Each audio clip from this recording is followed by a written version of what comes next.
And I am delighted to welcome you to what I can't believe is our 28th webinar with the Marketing Institute. My name is David Field. I'm the interim CEO of the Marketing Institute. I'm delighted to welcome you here all this morning. And this webinar is slightly different as it is part of our Marketing Breakfast series, which is very kindly sponsored by MCCP, the Independent Strategy Agency. We've worked very closely with Kay and her team since developing this series and a partnership, and we've brought some great content to our members, and this morning is absolutely no exception. So to all of our members, if you log on to MII.ie, you will of course see the calendar of activity that we've outlined for the next 12 months, and obviously there's some more detail by month broken out. And of course, if you're not a member, by all means log on to MII.ie and become a member, and because we've over 27 hours of webinar content, if nothing else, to be able to share with you, as well as all of the other reasons to become a member from a networking perspective, education and training perspective, and of course events and masterclasses perspective. And we do have our aims that are coming up soon on the 16th of October, so we're really looking forward to doing those virtually. So if you haven't registered already, please do register for the aims, which are coming up, as I said, on Friday the 16th. So on to this morning. I am delighted to be joined by Kay McCarthy, as I'm sure you all know, is the CEO of MCCP, and Deirdre Waters, who is the head of communications with the Department of Health. So really, really looking forward to what Deirdre and Kay are going to talk to us about this morning. Sorry. So Kay, as most of you know, has built her experience in brand and business strategy from her time back in McCann Global and Diageo, and has focused. And she formed MCCP. I'm right in saying in 2008. Kay, is that right? It's back in 2008, so in the middle of a recession. So not an easy time to start a business by any stretch of the imagination. But I know that it's gone from strength to strength. And Deirdre, who, as I said, she is the head of communications at the Department of Health, is a graduate of UCD and Kingston University in London, where she received her grounding in marketing strategy and international marketing and marketing communications. In her career, Deirdre has led has led teams in global leading brands, including at Unilever, where she gained an impeccable grounding in insight and market research. Subsequent to that, Deirdre moved into a marketing role in Heineken Ireland, where the focus shifted to brand and marketing strategy, and Deirdre's held several roles with Heineken Ireland. Deirdre's focus shifted to PR and communications and strategy as the Director of Marketing and Communications in Maynooth University. And finally, in 2018, Deirdre began her role as Head of Communications in the Department of Health. And as we were just saying, the civil service, very different to obviously what her career had brought her to up until 2018. So I'm sure Deirdre will be able to share some thoughts on that. And to this morning's topic, should I say, it's really about insight at the speed of COVID is the title. And Deirdre this morning is going to discuss the Department of Health response to the COVID-19 pandemic and how they utilize agile research methodologies and ways of working to adapt in this ever-changing context. And I think Kay really is going to support Deirdre in talking about how MCCP worked with the department to deliver the agility on this project. So without further ado, before I hand over to both Deirdre and Kay, as always with our webinars, the content is recorded and will be sent out to our members. If you could mute your audio, which I think is controlled. If you have any questions and answers throughout the chat, please post them on either the chat box or the Q&A, and I'll facilitate that at the end. And obviously we have a survey at the end. It always helps shape our content for our webinars and also for our breakfast series with MCCP. So if you have any thoughts at the end, we'd really appreciate the feedback. So without further ado, I will hand over to Kay and Deirdre.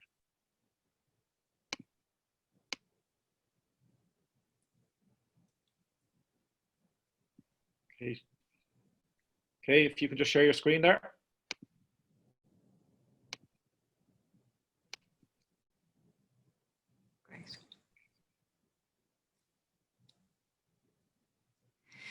Great. David, thank you very much for that, and thank you for very much for that introduction. Hi, everybody. My name is Deirdre Waters, and as David was saying, I'm the head of comms here in the Department of Health. And again, as David was saying about my bio, my career to date. So yes, I started off in Unilever.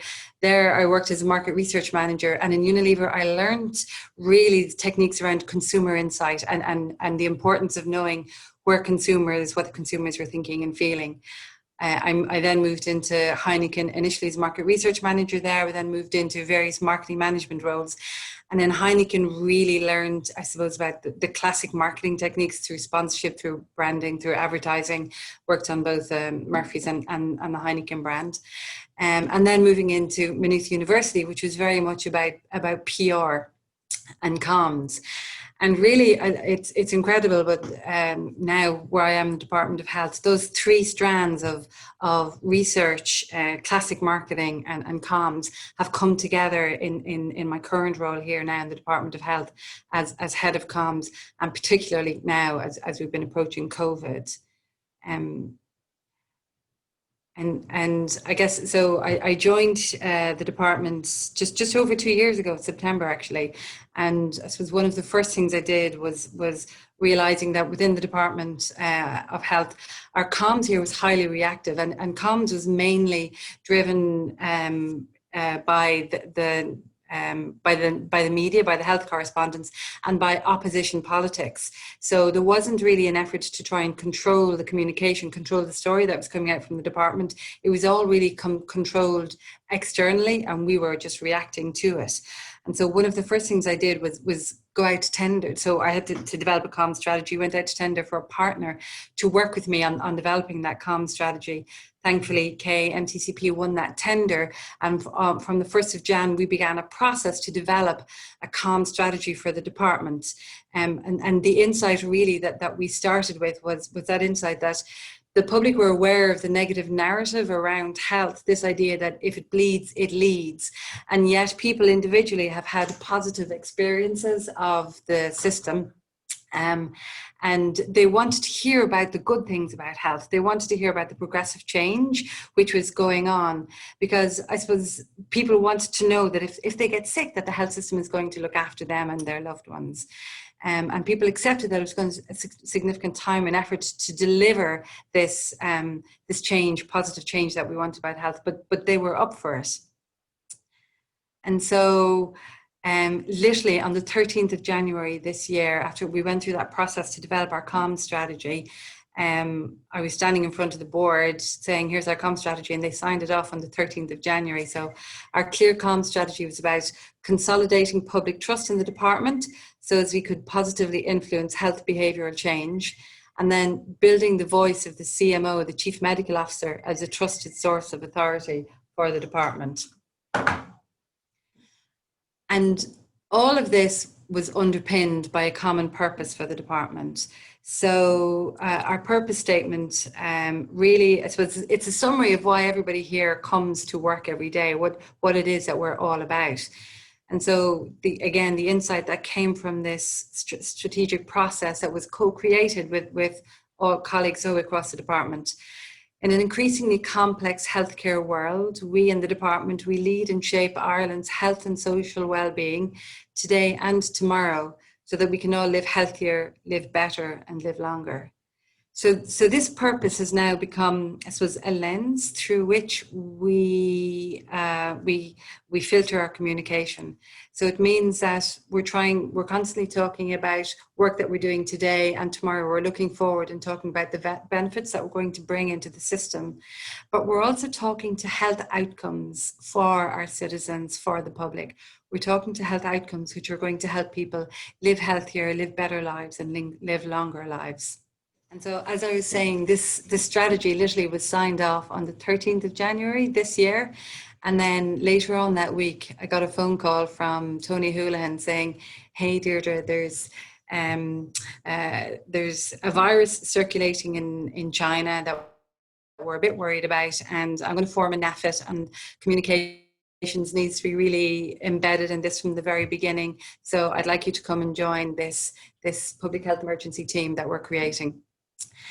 And so NEFIT was set up in the middle of January, and I suppose from the department's perspective, a big change. Communications intimately integral to the whole process from the very start, which meant we were able to shape the narrative. We were able to work and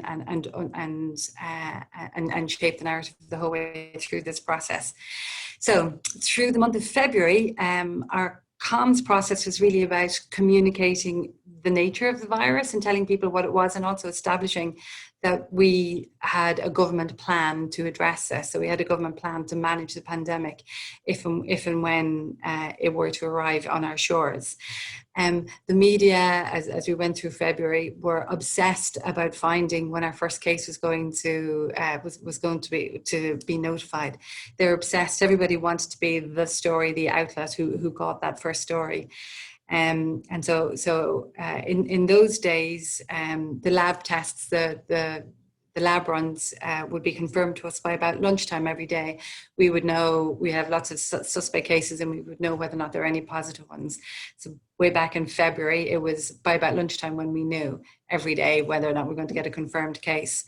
And I'll never forget, on Saturday, the 29th of February, I was heading down to Tipperary for a close friend's birthday. And at about 2:00 that day, I rang Ronan to say, what's the story? Have we got any confirmed? Are there any cases today? Are we okay? And he was saying, nope, you're fine. We'd normally know by now. So I'd say you're good to go. Off you go. We're not going to have a confirmed case today. And so I got in the car and drove down to Tipperary to go to my friend's birthday. And literally at 5:30, as I pulled up in front of the hotel, I got a phone call from Tony going, we've just had our first confirmed case. And so didn't get out of the car, turned around, drove straight back up to Dublin. And we had a press conference later on that evening at 9:30 to announce our first case of COVID confirmed in the Republic of Ireland. And I'll come on to it in a bit, but I suppose that was one of the key things, one of the most important parts of our comms the whole way through this pandemic has been openness and transparency. So we had said to the media, we had said to the public the whole way through this pandemic, as soon as we have a confirmed case in Ireland, you will be told. And the public will be told whatever it is that they need to know, and they'll be told whatever behaviours that we need to know. And this really, I suppose, is an insight that we had from the WHO, and I guess you'll know that our management of the pandemic here in Ireland has been led by best in class advice from WHO, from the ECDC. And from a comms perspective, in terms of managing the pandemic, they're very clear that we need to be open and transparent, but we need to work with the public, know where the public are at and work with them. And so after we had our first call, after we had our first case on Saturday, the 29th of February, the next morning I rang Kay to go, Kay, we need some support. We wanted to do, I needed to put in place a research program which was going to keep us connected with the public, keep us connected and understanding where they were at in terms of managing, in terms of how the pandemic was ongoing, because we needed to know that the public were with us in the management of this pandemic. Because our comms challenge, so COVID-19, a new disease, and there is no cure and there is no vaccine. And until we have a cure, a therapy, or until a therapy or a vaccine is developed, the primary tool that we have to manage it is a public health advice, which is telling us to wash our hands, cough into our elbows, maintain social distance, avoid crowds, etc. So the whole way through this pandemic, and that was a big insight that we had from the very, very beginning of this pandemic, comms is vital, comms is integral to how we were going to manage this pandemic, because we had to have the public with us. And we had to have the public make sure that they were reassured that, as government as a whole was managing the pandemic, make sure that the public knew what they themselves could do to help control the pandemic, and make sure that we were giving them the openness and the transparency, giving them all of the information that they needed to be reassured as to how the pandemic was being managed. So when we set out our communications objectives, number one was about building trust in the public health advice through open and transparent communication led by experts. And then number two, for citizens, build awareness to them of what the disease is and the key role that citizens are playing in slowing the spread of this disease. So when I got the call from Deirdre, it was Sunday, I think the 1st of March. I was on the way back from Cork from visiting family, and listening to her, I knew that, oh God, this is not a straightforward ask or a straightforward solution. And obviously we had just finished our own purpose in MCCP, I think at the end of 2019. It was really to help make businesses better. And I thought this is really bringing our purpose now to the fore. As we turned on the radios all around Ireland on that day, we were hearing news from Asia and from Italy indeed, and seeing very sad situations of people getting critically ill. It was fast evolving, it was complex, people were fearful, and there was lack of knowledge, obviously, and as Deirdre said, their goal was to be transparent, and it was unknown. No virus of its kind before, and it was also uncertain. So Deirdre really needed something very quickly, but not something that was kind of just reactive. You know, she really wanted to listen to the emotions of people all across Ireland, and real people, to hear what were they saying, what were they thinking, what were they feeling, so she could manage communications that would elicit the right behaviour. So she needed something responsive. And I suppose we all had been living in, I suppose all of us marketers, in terms of what we call the VUCA world, which had become the acronym for volatile, uncertain, complex and ambiguous. That had fast become turbulent, what we call now tuna, turbulent, uncertain still, novel, because this virus is new. Nobody had ever dealt with anything like this before, and ambiguous. So on the Monday morning, myself and the team hunkered down, and we knew that this was not a straight ask. The traditional approach of going into maybe research and coming out 4 to 6 weeks later with the debrief would not solve this. So the traditional way of doing research would not equip her with the skills and insights that she needed to go into twice weekly conferences and turn comms around really quickly. So at MCCP, we had already been using agile research for or an agile approach to innovation and innovation research. So we borrowed some of these principles and adapted it to co-create a solution for her and her team. So what this involved, we had 3 primary research objectives, to Deirdre's point. We really needed to understand the mindset of the general public as it was unfolding. So this was evolving fast, and the world around them was changing very quickly, and nobody knew where this was going. We needed to understand how people in Ireland were interpreting the information they were getting from the many different corners of the world in relation to what they should be doing. So that was very critical. And then obviously to help Deirdre and her team frame what communications they should be delivering to inform it, but also to help her respond to how people were feeling as it was unfolding. So it was very much live research, fielding live communications in sync with people's emotions and where they were going. So it had to be evidence-led, in tune with their emotions and the truth as it was unfolding. So it was a very specific set of objectives in a very unusual context. So what that meant in practice, we developed a layered solution. So first of all, we were listening daily to what people were saying on social media, because that's where people were going first and expressing their feelings. But of course, not everybody. So through Alytica, our partner, we monitored and linked into daily Twitter feeds in terms of what people were saying. But of course, this was just a sample of the population, mostly the media informed. So then we had to reach out through qualitative research using our agile process to people all across Ireland. So it was very scale. It had to be scale.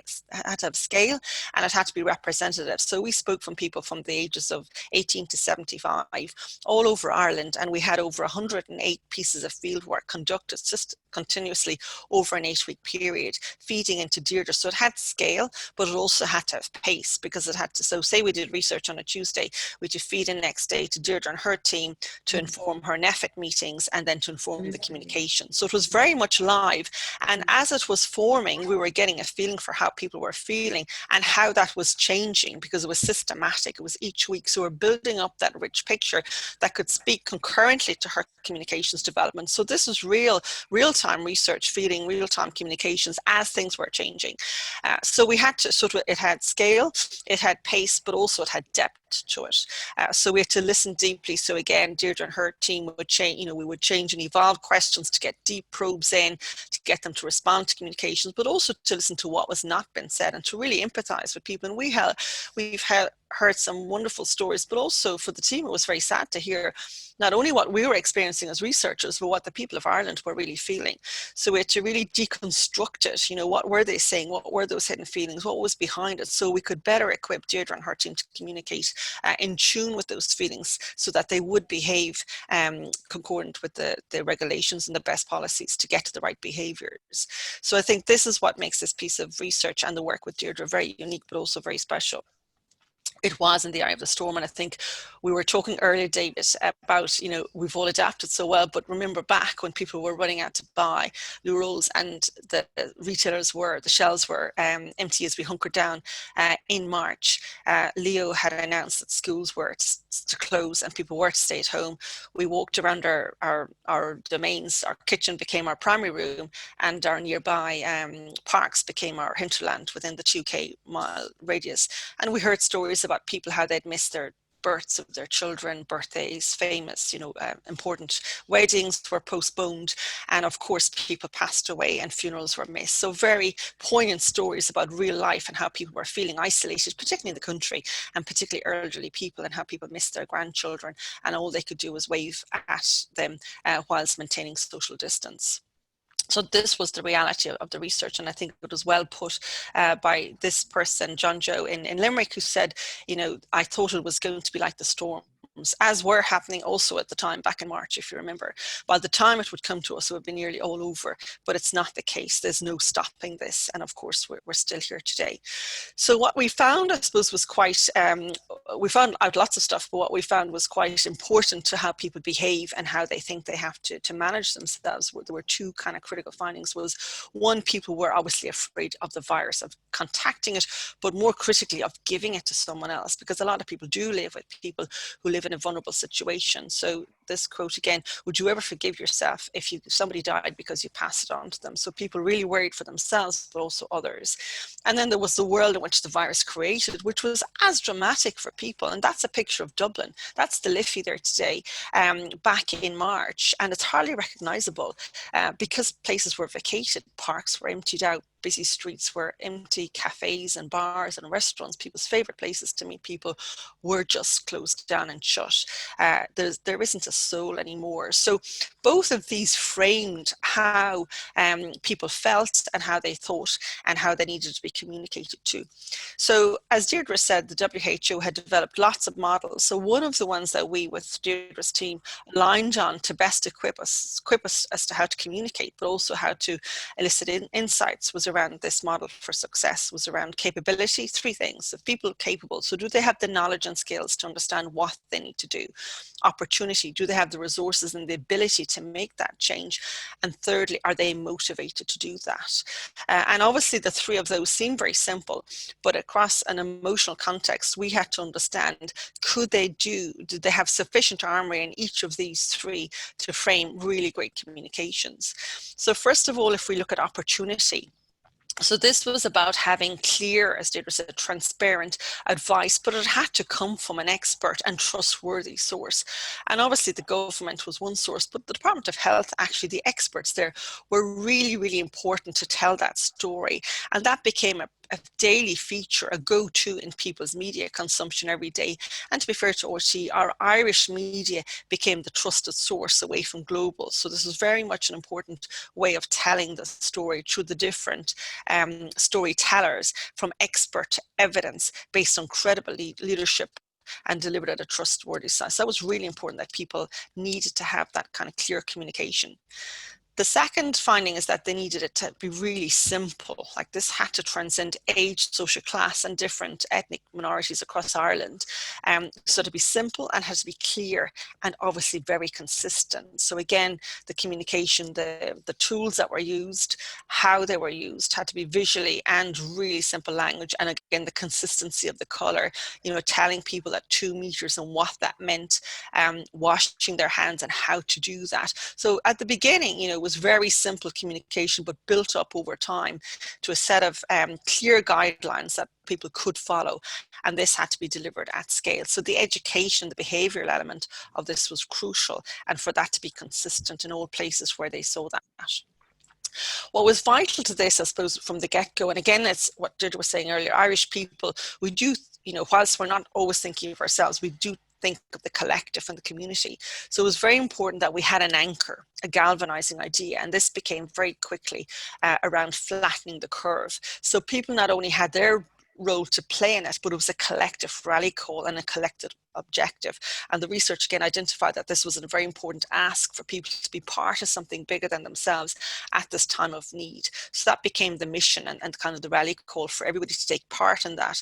So therefore, most of an individual's behaviors would be to serve that bigger need. When we also needed to find, the app, I suppose, became an important piece, and that became, again, an example of something that was co-created in terms of being tested. And Deirdre would bring a lot of initiatives on a regular basis to test with consumers, and consumers would play a part, actually, in contributing to the co-creation of this. And I suppose apps at the best of times are very hard to generate success in terms of having massive downloads. But what we found here was that there were kind of three typologies of people out there. People felt that it had to be good. There were some people straight in because they want to act for the greater good. Other people who worried about individual privacy above all else, so they would worry about the data and what would happen with that. And then another group of people would worry about, well, will it work and how it will work, and we need to know how it's being used. So again, the communications, therefore, that was developed because of those insights meant that the role and the purpose of it had to be clear. There had to be clear guidelines around information, how their data would be used around privacy, and then obviously the fact that it would be the official app, it was competent, and the expertise would work. And obviously that was very successful because of the number of downloads, better than any other app, in the number of downloads that happened very quickly because we were able to overcome those objections that people held. So I suppose we took control, that the data, the insights fed into the communication that did flatten the curve, and that allayed our fears. And I suppose that's what's, we all partake in brilliant insight and brilliant comms. So that's what's most satisfying for us, is that the insights fed live into Deirdre's work, which fed into the communication, which fed into the behavioural change, which did flatten the curve. And Ireland emerged at the first period very successfully in that chapter. So I pass back now to Deirdre to conclude in terms of the comms objectives. And so thank you for that, Kay. And so I guess if I go back to, what our comms objectives were, first of all, it's about building trust in the public health advice through open and transparent communication led by experts. And then particularly for our citizens, building for them to know how the disease behaved and the central role that people have in slowing the spread of this disease. So the key to our success of the COVID communication, the key to generating public trust, I would say is been on three layers. Number one, we had open and transparent communication led by our experts. Number two, we had clear and consistent communication to empower the public. And then number three, working with Kay and her team, ongoing understanding of public sentiment. So if I go through one by one, so in terms of the trust that was generated, I think in Ireland, we are particularly proud of the fact that our response to the pandemic has been led by public health advice. It's been led by experts.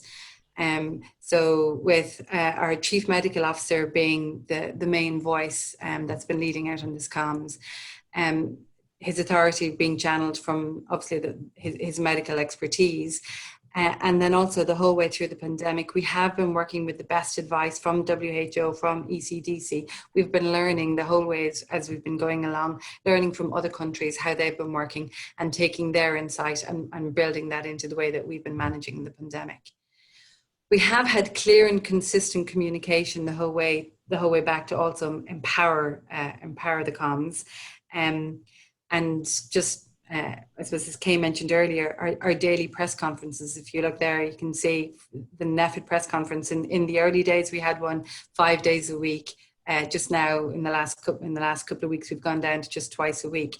But literally having that constant bellwether of our press conference, where through open and transparent communications, we were telling people, this is where we're at, this is where we're at, this is how the disease is performing. Every day at every press conference, we would sit there and take questions from the journalists, and we would sit there until the very last question was answered. And we would give all of the answers that we had. If we don't know them, we're open and we'll say, I don't have those data now, I don't have the answer to that question. I'll come back to you tomorrow, because I'm going to be back here giving another press conference tomorrow. I'll be back here tomorrow and I will tell you, I will give you the answer to your question. And the public really, really appreciated that, really appreciated the openness and the transparency. And so they worked with us the whole way through. And then the public health advice, government were channeling that public health advice, and then they were leading and galvanizing citizens and making decisions based on the recommendations that were coming from NPHET, and then just leading the whole way through and galvanizing our public behind that. And then also we have the HSE,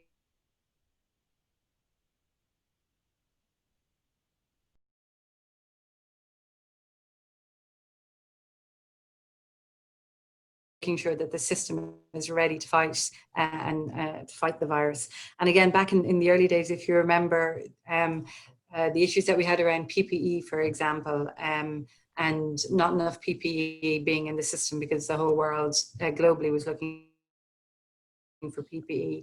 And again, that openness and transparency of saying, okay, we've got this amount of days worth of PPE coming in, we've got flights coming in from China, we've got, and it will arrive, and then we will be sending it out to the system. When we had in the early days problem over testing because we were running out of the chemical, the reagent that was needed for the testing. Again, being open and transparent with the public and saying, yes, this is where we're at, but we are working to make it better.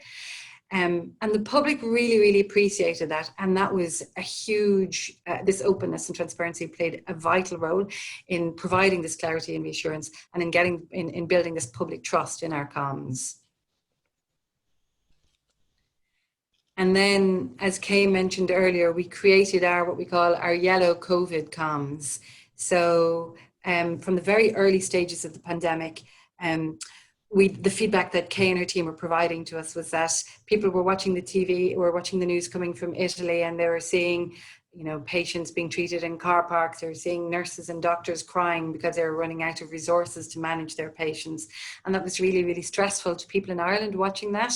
But at the same time, we were talking to people, we were giving out our yellow COVID comms, was telling people, this is how you can protect yourself. This is how you can stay safe and protect yourself and your loved ones from COVID-19. So wash your hands, cover your sneezes, do the 2-meter distance, avoid crowds, know the symptoms. And the insight that came from Kay and her team was that whilst watching the news from Italy was very disempowering and scary for the public as a whole, when they came to our COVID comms, when they came to our yellow look and feel, we were empowering people, we were empowering them, we were giving them the tools by which they could protect themselves from this from this new disease. And especially in the early days of the pandemic, our COVID comms was everywhere. You couldn't help but bump into it all over the country. And then, as Kay was saying earlier, the ongoing understanding of public sentiment really helped us work our comms the whole way through this process. And as Kay was mentioning, we'd be doing focus groups, on a Monday, get top lines on a Tuesday or Wednesday, understand where people are thinking and feeling, bring those insights to NPHET on a Thursday. We worked with an amazing graphic design agency. Zinc Design were amazing in turning around whatever collateral we needed, which we could then send out on social media on Thursday night or Friday. So COVID speed is a new terminology that we have here in our team in the department, which has just meant that we've been able to respond really, really quickly to how people are thinking and feeling, giving them the advice that they needed to control this pandemic, to help manage and keep their loved ones, themselves and their loved ones safe. And it worked. So this is just a report that was published in the Irish Times, an Ipsos MRBI study, which they run every year. It's a veracity index where they ask people, who do you trust most to tell you the truth? And typically every year, nurses, pharmacists and doctors are always at the very top because they're the people who we trust the most.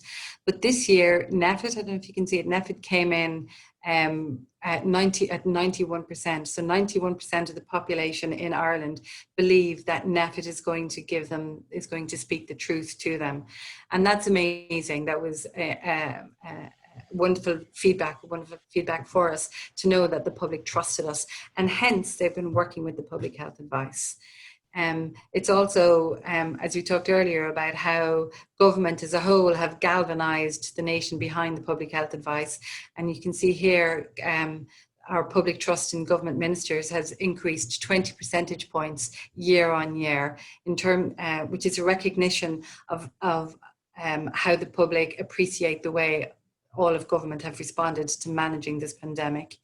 And the same in politicians. We're seeing, again, an increase of 10 percentage points in the way that public are trusting how politicians are talking to them in managing this pandemic. So today, as you're probably aware, we're moving on to chapter 2 of living with COVID. So if chapter 1 has been about closing down to break the chains of transmission from those early days of March when Taoiseach in New York announced the closure of schools, through to the gradual restrictions that came in place throughout March. Now chapter 2 is about opening up. And chapter 2 is about learning how to live with this disease as safe as we can until we get a vaccine. One of the big insights as well that we've had through this pandemic is the recognition of the importance of strategic communication across the civil service. In the Department of Health, it is true that before this, comms was very much a reactive function, dealing primarily with the media. But throughout this pandemic, comms has been able to be proactive and talking to the public and using all of the classic marketing tools that you are all very, very familiar with, but are new to the department and to a large extent new across the civil service. And I think, again, within civil service, a huge recognition of the role that comms can play in building public trust in the work that we're doing and in bringing citizens with us.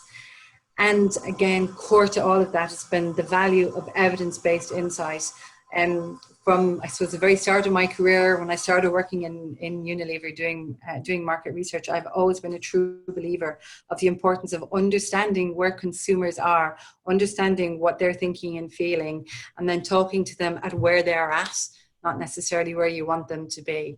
But through the insight, understanding how we can bring people with us on that journey to build, I suppose in this instance for us, building trust in our public health advice in terms of managing the pandemic.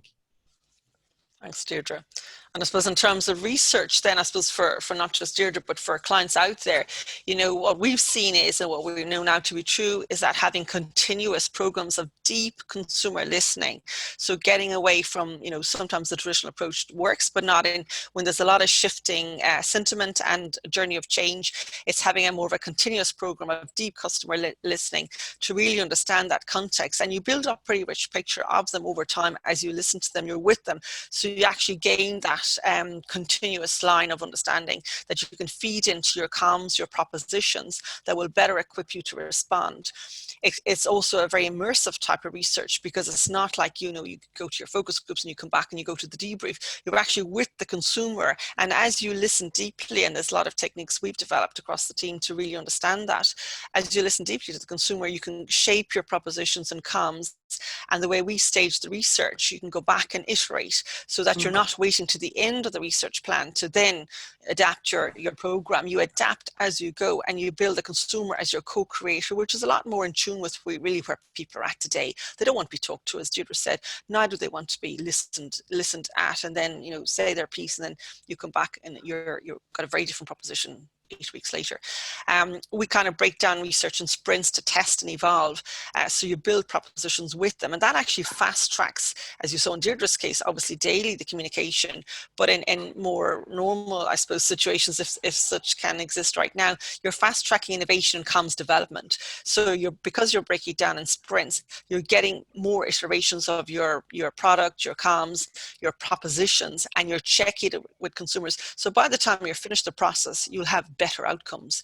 It's not a one check-in and then complete. You'll have checked in at different stages and iterated at different stages. So by the end, you'll have co-shaped it with the consumer and your team, so it will be in the right place.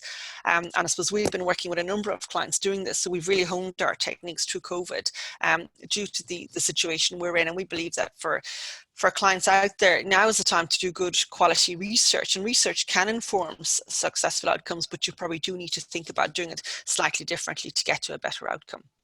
So I think we'll leave it there, Deirdre. So thank you. We'll hand over now to David, who I know wants to take some questions. Oh, great stuff, Deirdre and Kate. Thank you so much for that. Like I have to say, Deirdre, and I've been asked this on a few occasions over the recent months. You know, who do you feel just absolutely nailed it from a communications perspective? Because we talk about the importance of delivering that consistent message, and so many businesses and brands have got it wrong, took advantage of COVID in the early times, and paid the price. But I have to say, when I think about, and I say the government, but the Department of Health ultimately, and the clarity of message from day one. And I'm on the board of management of my school, and I even refer to the fact that, look at what the government did, look how consistent they were. You all knew you had to wash your hands, stay your 2 meters, cough etiquette, etc., sneeze etiquette. It was a great example of communications at its best. So congratulations to you and the team. The few questions that are coming in already. One from Sheila Caulfield here. Actually, it's an interesting one, and maybe not necessarily in the Department of Health space, but reference to confidence in government leaders that you referred to. I think plus 20%, around 47%. 47, yeah. 47, which is incredible for government. How has Golfgate impacted on the public's confidence and damaged the good work? I suppose it was a bit of a distraction from the core focus, and maybe not one for your area, but what were your views on it in general? So it's funny. So 2 things happened around the same time. We had Golfgate and we had restrictions put in Laois, Offaly and Kildare. And the feedback that we got from public, from the research that we were doing, was that actually the public were a lot more concerned about what was going on in Laois, Offaly and Kildare.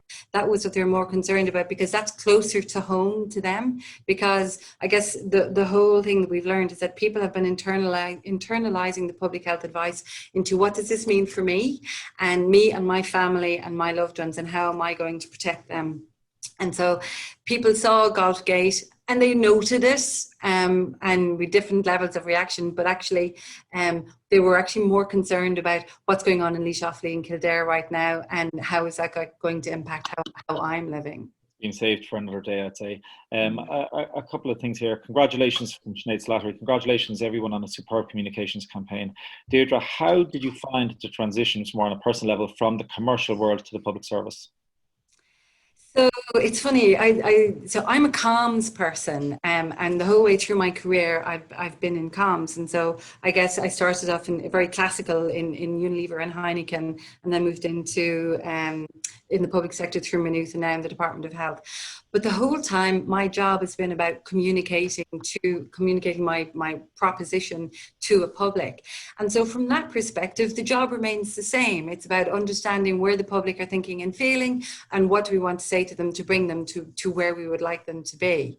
I guess what is different, and particularly in the department, would be the level of resources that are in comms stroke. When I came in at first, comms very much reactive, and had to put in all the systems and processes and skills and people to get to a place where we were able to deal with this pandemic.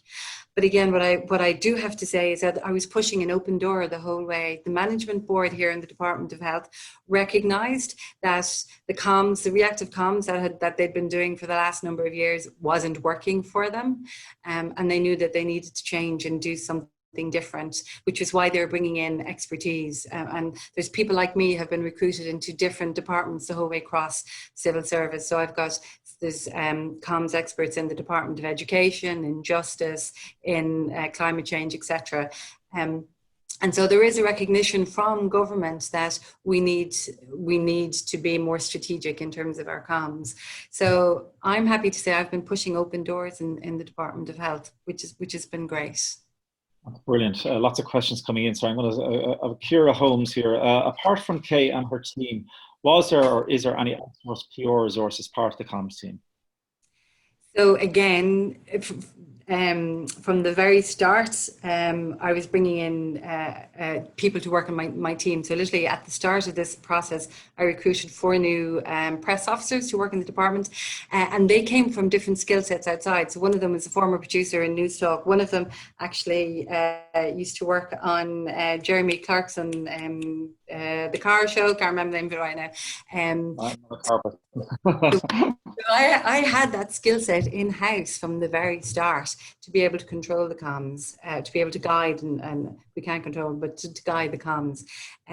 So from the very start of this pandemic, we've had the skills that we needed. We have in-house videographers, we've got in-house social media people that have been able to work with us. In the media, we brought in a PR agency literally for this week just to help because of the scale of the work in terms of today's launch. We've got somebody in just for on a very short-term basis, but up until now, it's all been done in-house by the department. Okay, very good. A great campaign, very clear messaging, delivering cut through. How do you feel you will have to adapt to suit different locations and levels? I suppose talking to phase 2, say Dublin versus Cork. So the public health advice remains consistent the whole way through. And the public health advice is wash your hands, avoid crowds, do the 2 meters, etc. We all know the tools. Everybody knows what it is that we have to do, and I think that's clear. Where we are now, I suppose in chapter 2 of the pandemic, is we're moving to a more nuanced phase. If chapter 1 is very blunt, chapter 1 is about just closing everything down to just interrupt transmission of the virus. We can't obviously stay closed down forever. So we're in chapter 2. We are reopening, and it is more nuanced, and it is, and people get that, and that there will be different levers that we pull, and so what today is about, and what government are announcing today, is that more nuanced approach to managing the pandemic. And again, we've learned from Lee Shoffley and Kildare, we've learned about different levers that we can pull that can help us control or interrupt the transmission of this virus. And that's how our comms are adapting now, just to be able to be that little bit more local, that little bit more nuanced, depending on the behavior of the disease, depending on where the virus is coming from, how it's being transmitted. Okay, very good. Another question here from Kevin. Sorry, that question was from Mairead Kremen. Next question from Kevin Culnan. Was there a particular reason why you chose yellow after the earlier use of purple for the COVID branded comms material? And was there a particular consumer insight? Were you surprised by how quickly the brand identity was adopted across the country? So, as I was saying earlier, so we worked with Zinc Design. They came up with the initial template, and there were three colours. It was red, yellow, and blue, and we felt red, it was just too scary, too alert. Blue just wasn't appropriate. So intuitively, yellow was the colour that I suppose from a gut feel felt right. But I've since found out that actually yellow historically is a colour that is associated with plague and pestilence. Did not know that at the time that we chose it. But yeah, I suppose we just felt that yellow is a colour of alertness the whole way across society. I think now yellow is definitely associated with COVID. It is our COVID colour. People know when they see the yellow, when they see the HARP and the HSE logo, they know that this is now a trusted source of advice. And it's a shortcut to, right, I need to pay attention to this. I need to follow whatever it's asking me to do. And what do you think when you look at, I suppose, next phase? What are going to be the biggest challenges from a comms perspective for you? Like, it's been done so well. Is it fatigue? Is that your concern? Yeah. Fatigue, public fatigue is our biggest challenge. It's our biggest challenge now in chapter 2, and the frustration around the different measures and the nuances around it, and people are saying, why can I have 10 people to my house, but I can't, for example, have my partner inside, my partner with me if I'm giving birth in hospital. So it's trying to understand all of these different nuances, and that's the biggest challenge. But again, openness and transparency. We are there at our press conference every night, and we'll stand there and we will answer all of the questions that people have to help interpret the public health guidelines. And I guess the other big thing to note is that public health guidelines are not black and white. They are grey, because that's the nuance that we need to be able to live with this virus until we get a vaccine, until we get a therapy. And to build on the Deirdre K, I suppose from your perspective, is there a risk involved in listening to consumers?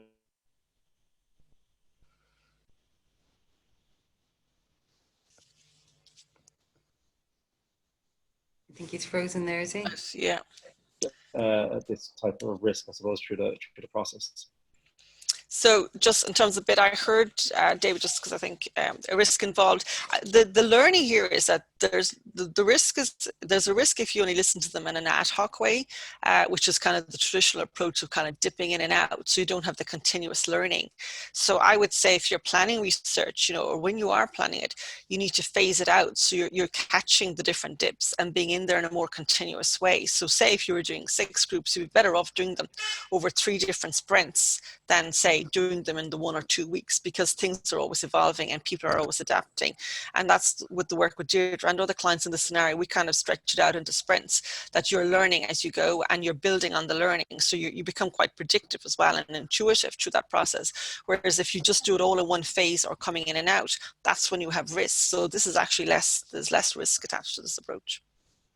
That's our experience of it. Yeah, I have to say, I think it's a brilliant way, and you've obviously been applying it with other clients as well, Kay. But I think it's a lovely way of being consistently on the pulse in relation to understanding your consumer sentiment. I assume you agree with that, Deirdre. I can see you nodding. Yeah, it's been vital, and especially because the whole way through this pandemic, how people were thinking and feeling changed hugely on a week-to-week basis. In the early days, when the virus just hit in March, home was my safe space. But then we learned that as people were restricted to home soon became a cage that I wanted to get out of. So just understanding this the whole way through, understanding how people are thinking and feeling, just really, and again, it all comes back to just building trust in the public health advice. And because people know that we were listening to them and people knew that we understood what they were thinking and feeling, that they were being heard, then they were more likely to trust us and more likely to work with us on the public health advice. And you talked a lot about that, I suppose, that evidence-based, that credible leadership, that you were ultimately empowering the public. I suppose, you've empowered the public, and they've done, let's be honest, we've, as a nation, we've done a phenomenal job. We talked about this beforehand, the unifying impact that I think this communication has been phenomenal. It's about how do we keep that going if we're going to be living with this for the next 7 or 8 or 9 months. Yeah. And it is we all know the tools. You all know the tools that we have to do. We only know we have to wash our hands and stay 2 meters apart. But it is continually listening to our public health advice, so understanding the behaviour of the disease, understanding the status, where is it's at now, and what do we need to do to be able to protect ourselves, our loved ones, our vulnerable people. So that's the job. And on a personal level, Deirdre, this has obviously been an unexpectedly busy time. You spoke about the 29th to the 2nd, pulling up down Tipperary to a friend's birthday, having to literally turn the engine back on and drive back to Dublin. On a personal level, and also, I suppose, when you think about the team, what's the effects been on the team, and any advice you'd share? So on a personal level, to be honest, it's been really humbling to be involved in this, and it's been very motivating and energizing and exhausting and the whole range of emotions. I have to say, because I suppose because of the work that we've been doing with Kay, but we've been either on or ahead of the curve the whole way through. And so, yes, while it is exhausting, we've been doing really, really good work. Yeah. And you're seeing the results coming through in the way people are working with us, working with the public health advice. So yes, we're proud, and we're proud of all of the work we've done. And this has been, you know, the Department of Health, the HSE, all of the teams. This has literally been a collaborative process the whole way across government. So yes, we're proud of the work that we've done. There have been bumps in the road, and there will be, because, hey, this is a global pandemic and it's our first time being through it. But on the whole, everybody's pulling together hugely, both, I suppose, us as a comms group in the department, in the HSE, across government, but also as a nation. I think we're all pulling together in this pandemic. So I think we collectively are proud of where we as a nation of how we've managed this pandemic. Absolutely, I couldn't agree more. Kay, from your perspective, obviously steep learnings as well on your side of things. You know, you talk about agile, being agile, but I'm sure as an agency, yourself and your team had to be quite agile with this as well. Yes, of course. And we, you know, this has been a pleasure to work with Deirdre and her team. Of course, it was agile. We talk about agile, and I think a lot of people just think agile is doing the same work, just but faster. And it's not that at all. It's about being deeper and more involving with the client and getting answers out and putting more stuff back in. So it's very circular. So it's been brilliant, because from these times, you know, how often do you get to work on something so scary, but so rewarding to flatten the curve for the nation? And I think it's those times that test you, but also bring you forward leaps and bounds. So I think we're very proud of that work, but also it's changed how we do every project now. We ask ourselves deeper questions, and that we look at techniques to really delve deep and to get to a better place. So it's been very rewarding in many ways. Which can only be good for your clients, of course. I think it's a lovely way to sign off. Stephanie Lawless-Farrell, not a question, just a comment. Huge congratulations. I think the Irish people feel really proud of the approach the Irish government and the Department of Health have taken, an honest, open approach with that built trust. And I think that pretty much would encapsulate how most people feel about how you've approached things, Deirdre. And hats off to you and your team and everybody else who has worked in it, from MCCP and everybody else, because I've used it on numerous occasions to say that it's a great example of best-in-class communications. The consistency, it was imprinted on everybody's brain, and as I said, when you get to that point where it's imprinted in everybody's mindset, then it becomes a behaviour, and that's what you delivered. So a huge credit to everybody involved. And look, I'm seeing the same thing coming through. Great presentation, everything else, but I think Stephanie pretty much nailed it there, Deirdre. But listen, thank you so much for your time this morning, and also to UK.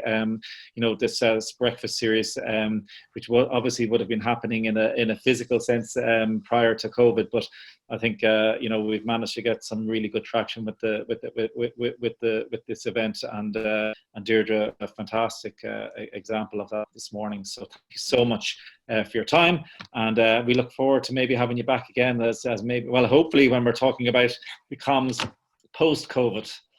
How about that? Perfect. That would be pretty good. I look forward to that.